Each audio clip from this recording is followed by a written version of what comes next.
water, earth, fire, and the MacBook Air. I can't do this.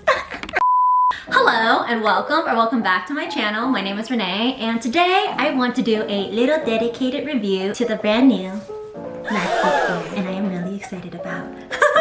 I normally don't even do any sort of review, but I just wanted to commemorate this moment because this is very big for me. After all I've done for you, this is how you treat me.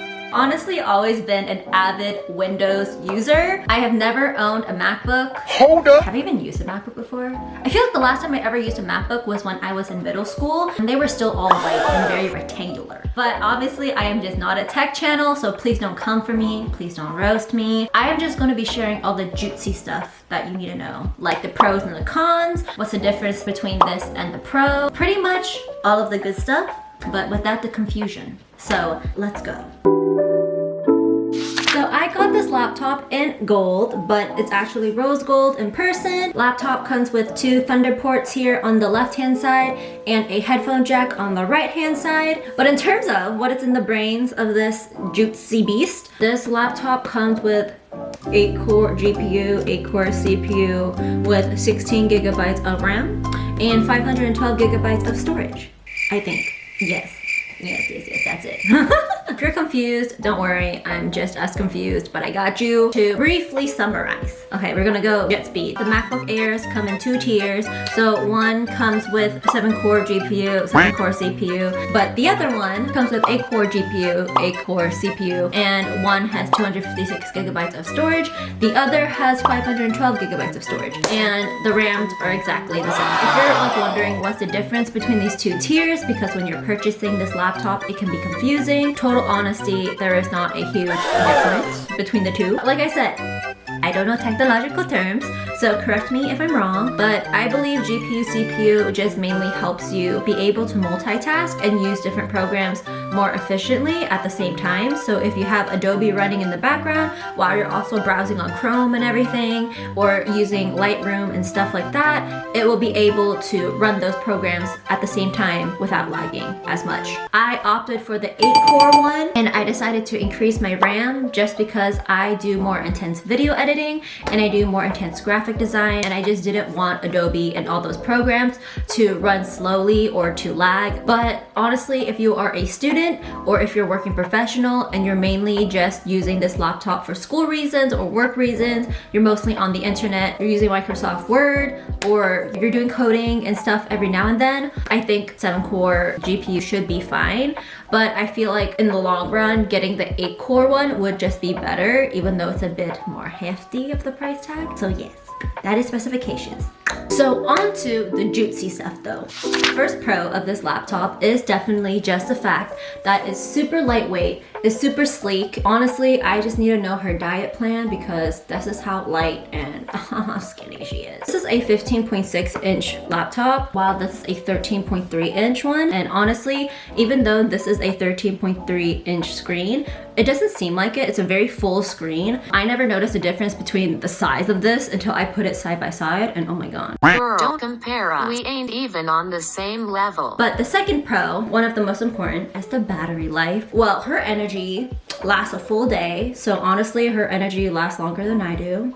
Yes, I only charge this laptop once a day and it's good to go. Literally, I would have her running in the morning and she would not need to be charged until the end of the day. The third pro is definitely just the fact that it's super quick. Granted, this is 16 gigabytes of RAM, so it should be really quick, but startup time, she wakes up so fast. You can lift this up with one finger and she wakes up immediately. My old laptop, it took me about 15 minutes just to get her up and running. At least I wake up quicker than you do. This does have Touch ID. It logs in really quickly. You just need to put your finger on the little touchpad and it logs you in within seconds. My favorite pro is definitely the sound on this. The audio on this is really good. It's really crisp. I prefer to not even use headphones or even my AirPods anymore because the audio on this is 10 times better.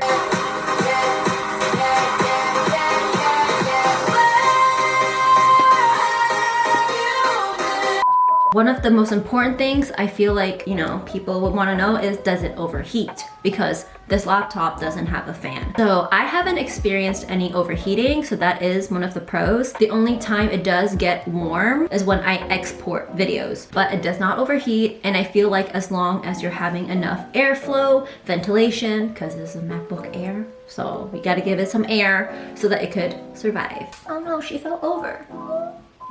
Okay, she's good. So now we do have to talk about the flaws though, because honestly, I've just been gassing her up this entire however long this video has been, and she needs to be humbled. She really does. I only have 2 flaws, or just 2 cons that I can think of. So the main flaw is just the fact that the laptop does not come with a lot of ports. It only comes with 2 ports. So you do have to get this USB-C hub. This comes with an SD card slot, 2 USB-C slots, and HDMI port. You do have to shovel out 20 bucks for this. It's not super expensive, but again, it is an additional 20 bucks you do have to think of. And then the last con that I really have is not a huge deal. The screen gets dirty really easily. I do have to clean the screen quite often, and I feel like that just happens with most laptops, but I feel like fingerprints and everything like that is just super noticeable on this screen. But that is the only 2 flaws that I can think of. So the main difference between the Air and the Pro is just that the Pro has a fan and a touch bar. That's it. That's really it. They're basically identical in terms of chip. It does come in an M1 chip, same RAM, same everything. The Pro does have a longer battery life, but the battery life is longer just by 2 hours. Might have better audio, I believe, but like I said before, the audio on this is really good.